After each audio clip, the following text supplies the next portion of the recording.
সূরা আল আলাক আয়াত নম্বর 1 ও 2। মানব গ্রন্থ সৃষ্টির উল্লেখ্য আল্লাহ তাআলা এখানে তুলে ধরেছেন।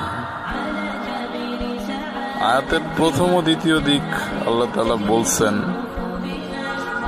আউযু বিল্লাহি মিনাশ শাইতানির রাজীম, বিসমিল্লাহির রহমানির রহিম,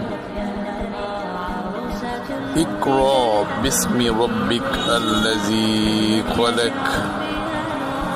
পাঠ করুন আপনার পালনকর্তার নামে, যিনি সৃষ্টি করেছেন। খলাকাল ইনসানা মিন আলাক, সৃষ্টি করেছেন মানুষকে রক্ত জমাট হতে। দেখুন, আমরা তো এর তর্জমা যতটুকু বুঝি, আমাদের সৃষ্টিটা সামান্য একটু রক্ত জমাট হতে, নাপাক পানির দ্বারা। অথচ আমরা ছোট থেকে বড় হই, বড় থেকে বৃদ্ধ হই, জীবনের কত গন্তব্যই না আমার জীবনে আসে, কত অন্যায় অপরাধ নিবৃত। এত সচেতন করার পরেও আমরা অপরাধ করি।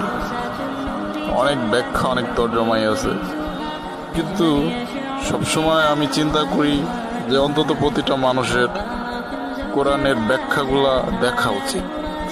অন্তত ভুলটা কমবে, অপরাধটা কমবে।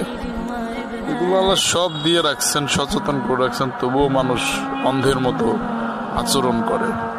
আল্লাহ সবাইকে সব বোঝার তৌফিক দান করুক, এই প্রত্যাশাই কামনা করি।